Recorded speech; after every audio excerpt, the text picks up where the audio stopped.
जय गायत्री विद्यार्थी मित्रों, मैं स्वस्तिक एजुकेशन कैंपस में एक बार फिर से आप सबका हार्दिक स्वागत करती हूँ। आज हम स्टैंडर्ड फोर में हमारा सब्जेक्ट है ईवीएस यानी पर्यावरण, हमारे आसपास। उसका चैप्टर नंबर 10 सीखेंगे। चैप्टर नंबर 10 यहाँ पे क्या दिया गया है? कबड्डी कबड्डी कबड्डी। जो चैप्टर नंबर 10 है वो आपको यहाँ पे क्या दिया गया है? कबड्डी कबड्डी कबड्डी। यहाँ पे आपको एक खेल के बारे में जानकारी दी गई है। वह खेल कौन सा है? वह खेल कबड्डी है। वह खेल का नाम क्या है? कबड्डी। इस पाठ के अंदर आपको कई ऐसी स्त्रियों के बारे में बताया गया है जो कबड्डी अथवा गोल्ड मेडल मिला हुआ है। ठीक है, जैसे दौड़ में, कबड्डी में कई असेंबर हैं अभियान चलाने में। इस तरह की स्त्रियों के बारे में आपको बताया गया और कबड्डी के खेल के बारे में यहाँ पे आपको जानकारी दी गई है। सबसे पहले क्या दिया गया है? अंग्रेजी शब्द। आपको यहाँ पे क्या दिया गया है? अंग्रेजी शब्द। पुस्तकालय पहला दिया गया है, पुस्तकालय। लाइब्रेरी, क्या पढ़ेंगे? लाइब्रेरी। फिर शाला, स्कूल। लड़की, गर्ल। खेल, गेम। पिता, फादर। फर्ज, ड्यूटी। वकील, लॉयर। अभियान, कैंपेन। खिलाड़ी, प्लेयर। अंतर्राष्ट्रीय, इंटरनेशनल। स्तर, लेवल। चंद्रक, मेडल। बहनें, सिस्टर्स। प्रयत्न, एफर्ट। प्रयत्न, एफर्ट। स्वर्ण चंद्रक, गोल्ड मेडल। राज्य कक्षा, स्टेट लेवल। जितना, भिन्न। विधन दौड़, हर्डल रेस।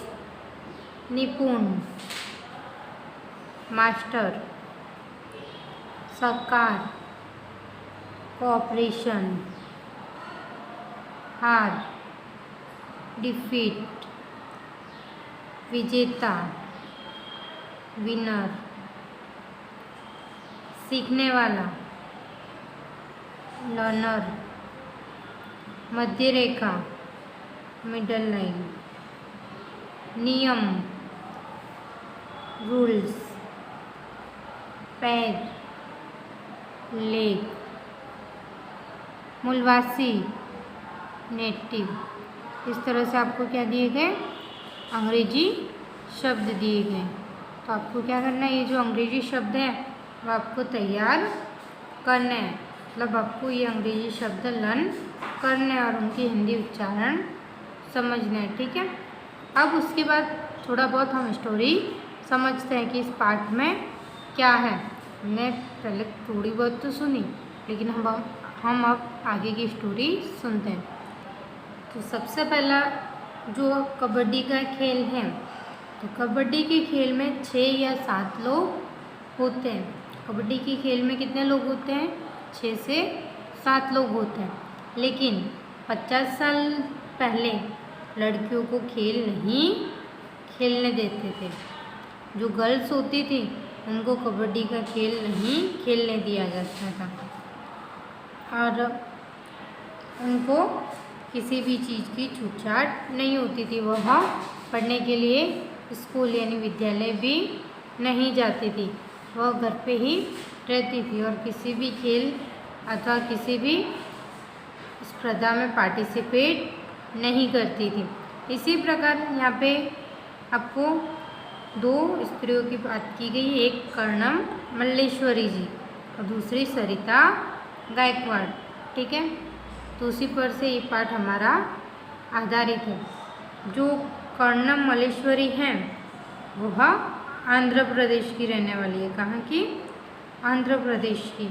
और उनके पिता पुलिस में ड्यूटी करते थे, यानी पुलिस में नौकरी करते थे। वह जो कर्णम मल्लेश्वरी जी ने अंतर्राष्ट्रीय लेवल पर 29 चंद्रक जीते, चंद्रक यानी मेडल जीते। जो कर्णम मल्लेश्वरी जी हैं उन्होंने अंतर्राष्ट्रीय स्तर पर 29 यानी 29 मेडल जीते हैं। और वह किसमें चंद्रक जीते, मतलब किस चीज़ में मेडल जीते थे? उन्होंने रेस में यानी दौड़ में, खेल में इत्यादि में उन्होंने मेडल जीते थे। अब हम पाठ की शुरुआत करते हैं। सबसे पहले विकल्प। निम्न प्रश्नों के उत्तर के लिए दिए गए विकल्पों में से सही विकल्प चुनकर उनका क्रम अक्षर बॉक्स में लिखिए। आपको क्या करना है? निम्न प्रश्नों के उत्तर के लिए दिए गए विकल्पों में से सही विकल्प चुनकर उसका क्रम अक्षर लिखना है, यानी विकल्प चुनकर बॉक्स में लिखना है। पहला, आज से 50 साल पूर्व लड़कियों को कौन सा खेल खेलने नहीं देते थे? तो कौन सा खेल नहीं खेलने दिया जाता था? कबड्डी। कबड्डी की टीम में कितने खिलाड़ी होते हैं? कबड्डी का जो खेल होता है उसमें कितने खिलाड़ी होते हैं? तो 6 अथवा 7। ब, कर्णम मल्लेश्वरी के पिता कौन सा फर्ज निभाते थे? पुलिस का। कहेगा ब, बेटी बचाओ अभियान की ब्रांड एम्बेसडर कौन है? चरिता गायकवाड़। ज्वाला और उसकी बहनें कहाँ रहती थी? ज्वाला जी और उनकी बहनें जो हैं वह कहाँ रहती थी? तो मुंबई में। कहाँ पे? मुंबई में। और उसके बाद कोष्टक में दिए गए शब्दों में से योग्य शब्द चुनकर रिक्त स्थानों की पूर्ति कीजिए। आपको कोष्टक में क्या दिया गया है? शब्द दिए गए। उन शब्द पर से आपको क्या करना है? रिक्त स्थानों की पूर्ति करनी है। फर्स्ट, खाली जगह के खेल में खिलाड़ी वापस जीवित होता है। कौन सा खेल ऐसा है कि वह आउट हो जाने के बाद भी वापस आ सकता है? तो कबड्डी। कौन सा? कबड्डी। आंध्र प्रदेश की खाली जगह वेट लिफ्टर के रूप में प्रसिद्ध है। जो वेट लिफ्टर थी वह कौन थी? कर्णम मल्लेश्वरी जी। कर्णम मल्लेश्वरी ने अंतर्राष्ट्रीय स्तर पर खाली जगह चंद्रक जीते, विनर हैं। तो कितने उन्होंने? कर्णम मल्लेश्वरी जी हैं, उन्होंने अंतर्राष्ट्रीय स्तर पर कितने चंद्रक जीते थे, मेडल जीते थे? 29। ठीक है।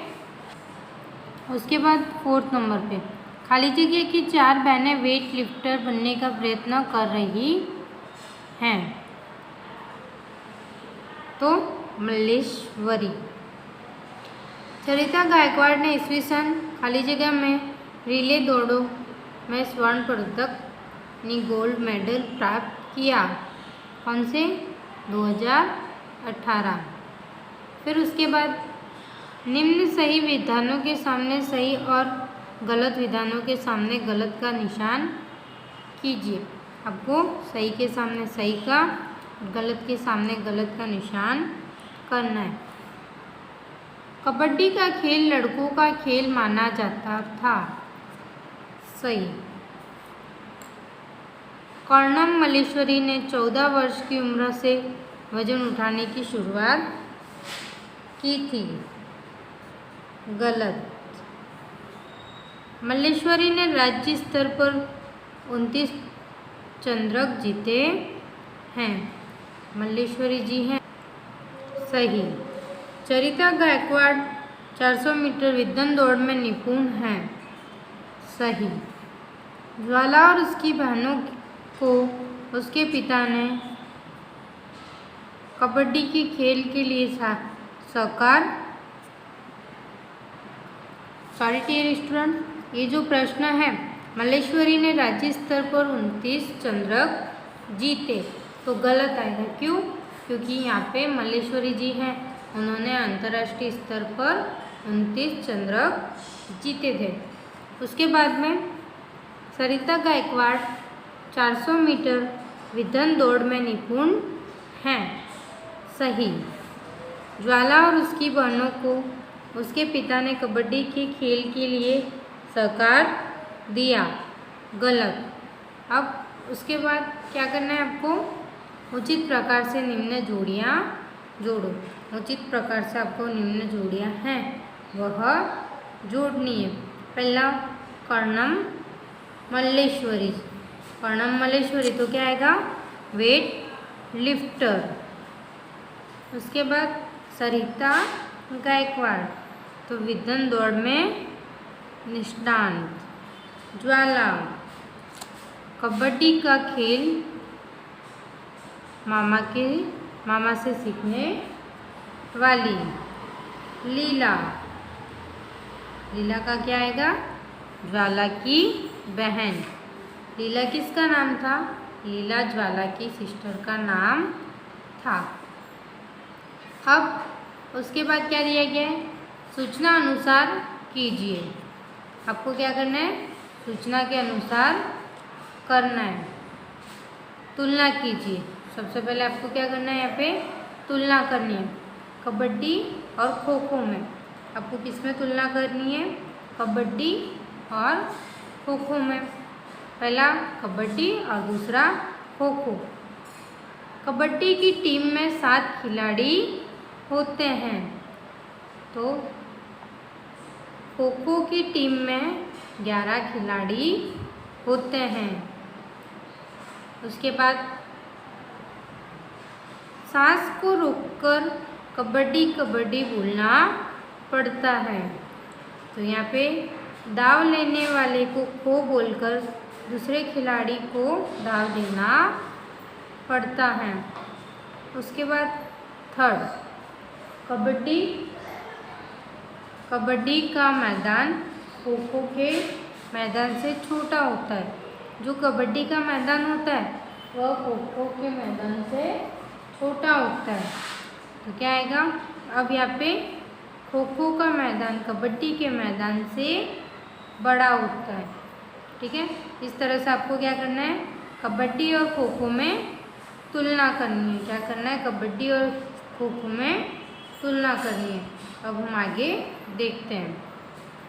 फिर आपको यहाँ पे क्या करना है? निम्न प्रश्नों के उत्तर 1-2 वाक्य में लिखना है। जो निम्न प्रश्न दिए गए हैं उनके उत्तर आपको 1-2 वाक्य में लिखने हैं। कबड्डी की एक टीम में कितने खिलाड़ी होते हैं? कबड्डी की एक टीम होती है, उसमें कितने खिलाड़ी होते हैं? तो कबड्डी की एक टीम में 7 खिलाड़ी होते हैं। कबड्डी की जो एक टीम होती है उसमें 7 खिलाड़ी होते हैं। फिर श्यामला ने जब मध्य रेखा को छुआ तो कितने खिलाड़ी आउट हुए? तो श्यामला ने जब मध्य रेखा को छुआ तो हरीफ टीम के सब खिलाड़ी आउट हो गए। फिर थर्ड, अपनी सांस रोककर कबड्डी कबड्डी बोलकर देखो कितने समय तक बोल पाते हो। तो हम क्या लिखेंगे? अपनी सांस रोककर कबड्डी कबड्डी 2-3 मिनट तक बोल पाते हैं अथवा बोल सकते हैं। अभी ट्राई करना, अपनी सांस रोकना और कबड्डी कबड्डी कितनी बार आप बोल सकते हो। फिर कई खेलों में अपना दाव लेने वाले खिलाड़ी को अन्य खिलाड़ी को छूना आवश्यक होता है। कई खेलों में खोजना आवश्यक होता है। ऐसा किन किन खेलों में होता है? तो यहाँ पे क्या आएगा? तो यहाँ पे लुक्का छुपी, दौड़ पकड़, खो खो आदि। अब लुक्का छुपी खेलते हो तो उसमें जो छुप जाता है उसको खोजना आवश्यक होता है। और दौड़ पकड़ में जिसको आउट कर लेते हो उसको दाव लेना होता है। और खो खो में एक के बाद दूसरे को खो बोलकर दाव देना आवश्यक होता है। उसके बाद 5th नंबर का क्वेश्चन, कर्णम मल्लेश्वरी कौन है? कर्णम मल्लेश्वरी जो है वह कौन है? तो कर्णम मल्लेश्वरी वेट लिफ्टर हैं। वह आंध्र प्रदेश की पुलिस की लड़की हैं। कर्णम मल्लेश्वरी जी हैं वह वेट लिफ्टर है और वह आंध्र प्रदेश की पुलिस की लड़की हैं। उसके बाद कौन कौन से खेल में पैर पकड़कर आउट किया जाता है?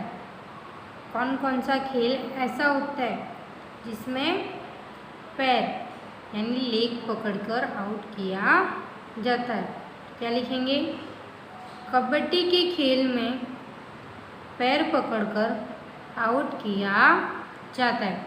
कबड्डी का जो खेल होता है उसमें आपको पैर पकड़कर आउट करना पड़ता है। उसके बाद कर्णम मल्लेश्वरी कितना वजन उठा सकती हैं? तो कर्णम मल्लेश्वरी 130 किलोग्राम वजन उठा सकती हैं। वह कितना वजन उठा सकती हैं? तो 130 किलोग्राम वजन उठा सकती हैं। फिर कर्णम मल्लेश्वरी किस राज्य की निवासी हैं? तो कर्णम मल्लेश्वरी आंध्र प्रदेश राज्य की निवासी हैं। कहाँ की निवासी है? तो आंध्र प्रदेश की। अब 9वां प्रश्न, चरिता गायकवाड़ किस खेल में निपुण हैं? सॉरी, यहाँ पे क्या प्रश्न है? चरिता गायकवाड़ किस राज्य की निवासी हैं? तो चरिता गायकवाड़ गुजरात राज्य के डांग जिला के कराड़ी आम गांव की निवासी हैं। वह कहाँ की निवासी है? शॉर्ट में गुजरात की निवासी है। कौन से? डांग जिले के कराड़ी आम गांव में। ठीक है। उसके बाद चरिता गायकवाड़ किस खेल में निपुण हैं?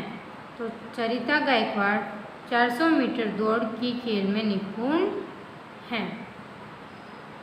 उसके बाद गुजरात सरकार के बेटी बचाओ अभियान के ब्रांड एम्बेसडर कौन हैं?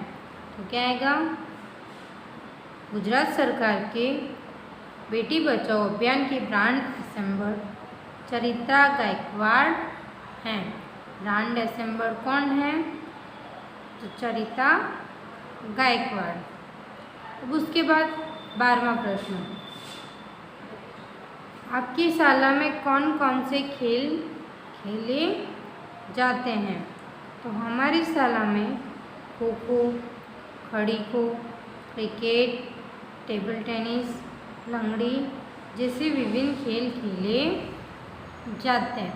ठीक है। अब हम आगे देखते हैं। अब आपको क्या करना है? निम्न प्रश्नों के उत्तर मान्य अनुसार लिखना है, यानी आपको विस्तृत प्रश्नों के उत्तर लिखने। कबड्डी में आउट होना क्या होता है? कब कब आउट होते हैं? ठीक है। कबड्डी में आउट होना अर्थात क्या, और हम कब कब कबड्डी में आउट हो सकते हैं? तो आंसर क्या आएगा? कबड्डी में आउट होना अर्थात मैदान के बाहर जाना। दाव लेने वाले को सामने की टीम के खिलाड़ी को पकड़ के सांस रोककर मध्य रेखा पर रुकना पड़ता है। जब दाव लेने वाला होता है उसको सामने वाली टीम के खिलाड़ी को सांस रोककर मध्य रेखा पर रुकना पड़ता है। उसके बाद वह खिलाड़ी आउट हो जाता है। उसे क्या कहते हैं? आउट होना। ठीक है। अब उसके बाद है कबड्डी के खेल के नियम बताइए। कबड्डी के खेल के आपको नियम बताना है। हर चीज़ के कोई ना कोई नियम होते हैं, हर खेल के नियम होते हैं, हर चीज़ के नियम होते हैं। तो कबड्डी के नियम बताने हैं आपको। कबड्डी के खेल में मैदान 2 भागों में बटा हुआ होता है। कबड्डी का जो खेल होता है उसमें मैदान 2 भागों में बटा हुआ होता है। मध्य रेखा को टक्कर पार्टी कहते हैं। मध्य रेखा होती है उसे क्या कहते हैं? टक्कर पार्टी। सांस रोककर कबड्डी कबड्डी बोलना होता है और सामने वाली टीम के खिलाड़ी को आउट करना होता है। क्या करना होता है? आउट करना होता है।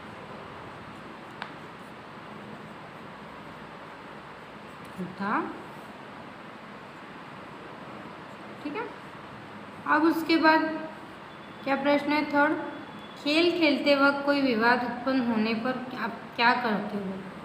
तो खेल खेलते वक्त कोई विवाद हो तो हम निर्णय रेफरी पर सौंप देते हैं। उनका कोई भी निर्णय हम सब मंजूर कर लेते हैं। जो मुख्य होता है रेफरी, उनको सौंप देते हैं और वो जो भी निर्णय लेते हैं वह निर्णय हमें मंजूर होता है। ठीक है, हमारा पाठ यहाँ पे ख़त्म होता है। तो आपको स्वापोथी और नोटबुक दोनों में पाठ नंबर 10 कबड्डी कबड्डी कबड्डी नोटबुक में और स्वापोथी दोनों में अच्छी हैंडराइटिंग से लिखना है। ठीक है, जय गायत्री, अस्तु।